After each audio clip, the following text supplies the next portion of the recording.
Assalamualaikum warahmatullahi wabarakatuh. Alhamdulillah summa alhamdulillah. Raditu billahi rabba wa bil islami dina wa bi Muhammadin nabiyya wa rasula. Rabbi zidni ilma warzuqni fahma.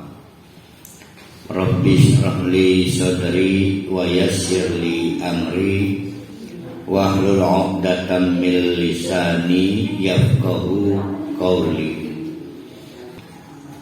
Jadi di ayat 70 dan seterusnya ini Allah ingin membesarkan hati Nabi Muhammad agar Nabi Muhammad pada saat berdakwah itu tidak kehilangan gairah, tidak kehilangan motivasi, tidak kehilangan semangat, tidak kehilangan kepercayaan diri. Di antaranya dengan mengingatkan bagaimana perjalanan nabi-nabi sebelum Nabi Muhammad dan akibat buruk yang dialami oleh umat-umat yang menentang dakwah para nabi sebelum Nabi Muhammad. Di antara yang diulang-ulang itu adalah kisah Nabi Musa. Sering saat kita belajar tafsir ada pertanyaan, Ustaz, kenapa sih di dalam Al-Quran terutama kisah Nabi Musa diulang maning. Saya pernah mendapatkan semacam penjelasan. Kalau kita cermati dengan baik, terutama kisah Nabi Musa, tidak persis diulang, enggak. Karena walaupun kontennya mirip, tapi kedudukan ayatnya berbeda. Kedudukan cerita dalam surat itu berbeda-beda. Luar biasa Al-Quran. Namun terlepas dari mengulang, paling banyak adalah kisah Nabi Musa. Akhirnya kita paham bahwa peta dakwah Nabi Muhammad paling berat bukan menghadapi orang Nasrani, tapi orang Yahudi. Dalam Capita Selecta sejarah Nabi Muhammad bisa kita baca bagaimana situasi kondusif Madinah bersama orang-orang Nasrani. Nabi Muhammad sering dapat bekerja sama, tapi dengan Yahudi tidak, karena perbedaan kepentingan yang terlalu besar. Jadi Yahudi ingin mengamankan kepentingan bisnis di dunianya, sementara Nasrani salah bertauhid. Mereka ingin mencari kedamaian agama, tapi salah konsep bertauhid. Jadi disitulah kemudian dakwah Nabi Muhammad SAW, terutama pada fase Madinah, itu mengalami hambatan dan kesulitan yang sangat besar ketika menghadapi kaum Yahudi ex Bani Israel yang tidak lain adalah keturunan dari Nabi Musa, Nabi Ibrahim dan sebagainya. Mereka lah yang memaksa bertahannya praktek riba. Mereka juga menginginkan praktek kekuasaan oligarki dan sebagainya. Mereka. Jadi kalau kita lihat dari sejak Fir'aun saja, ada otoriter seperti yang dilakukan oleh siapa perdana menterinya Fir'aun itu nih? Siapa? Hanan siapa saya isi? Haman. Nah, itu menunjukkan otoriternya kekuasaan Fir'aun. Ada super menteri namanya Haman. Kemudian ada kapitalis yaitu Korun di zaman Fir'aun.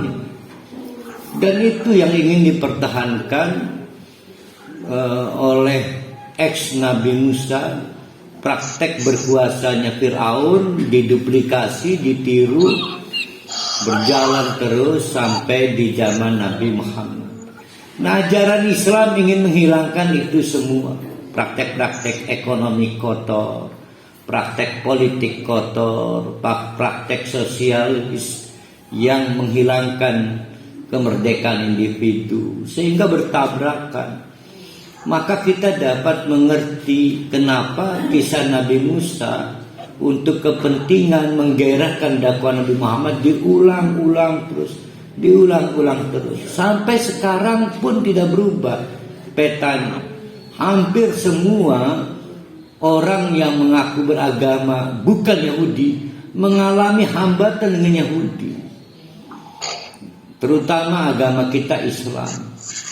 Kemudian yang lain, orang Nasrani juga mengalami hambatan dengan Yahudi sampai sekarang.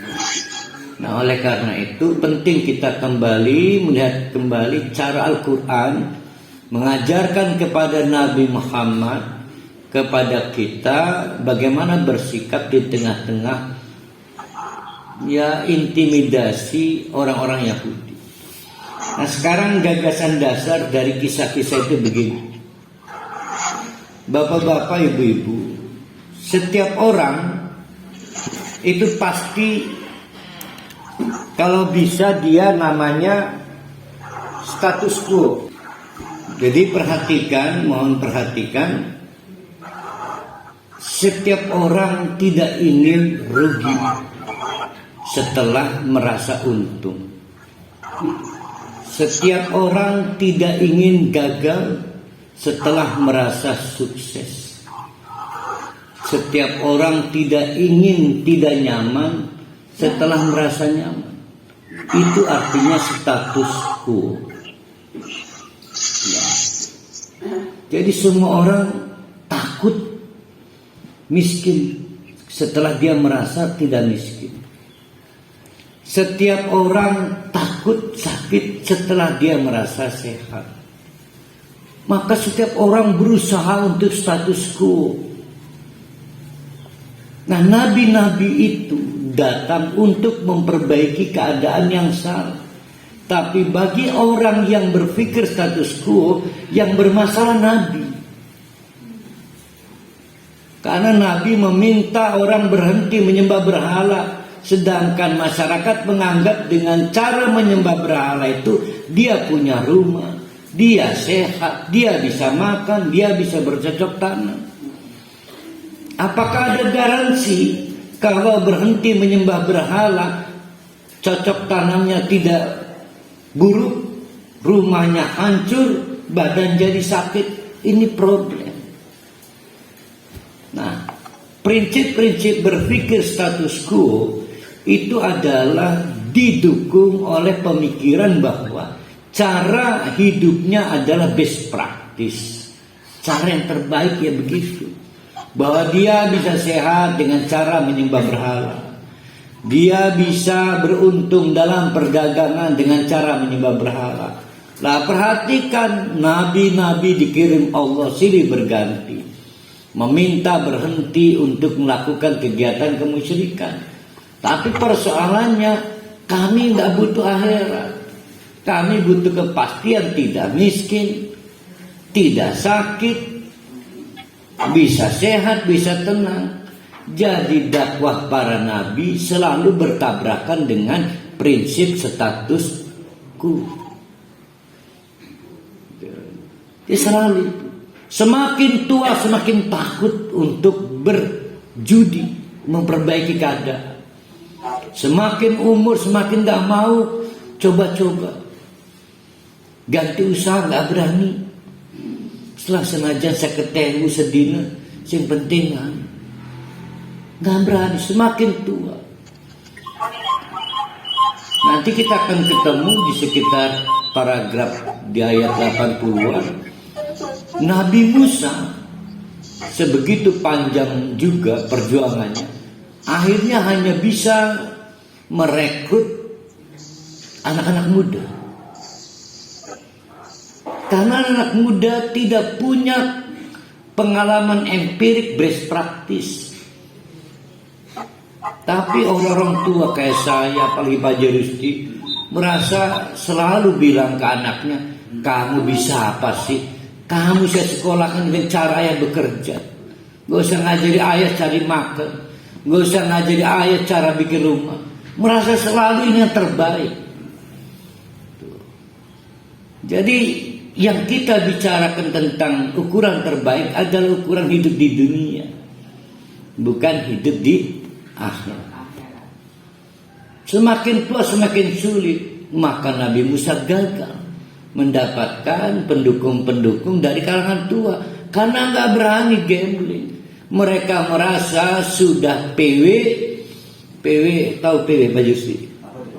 Posisi wenak. Status quo, bisa bercocok tanam, bisa berdagang dan lain sebagainya. Itulah dialekta dinamika dari dakwah. Jadi dakwah menawarkan perubahan, termasuk yang kemarin organisasi Islam Muhammadiyah itu menawarkan purifikasi perubahan, pasti nabrak. Karena yang dihadapi di Nusantara pada saat itu, masyarakat merasa dengan cara beginilah berislam mereka bisa berdagang, bercocok tanam, mengelola kesehatan keluarganya, walaupun dengan berbalut kemusyrikan, takhayul, bid'ah dan lain sebagainya. Lalu ditawarkan oleh kejamah dahlan perbaikan, perubahan agar kembali kepada Quran Sunnah, maka ditentang karena tidak ada garansi kalau meninggalkan bid'ah akan tidak mempengaruhi muamalah dan sebagainya. Jadi kurang lebih seperti itulah. Maka kisah-kisah itu diangkat untuk membangun kesadaran. Ukuran tentang masa depan itu bukan di tangan kita, tapi di tangan Allah. Jadi ukuran masa depan itu bukan di tangan kita, tapi di tangan Allah.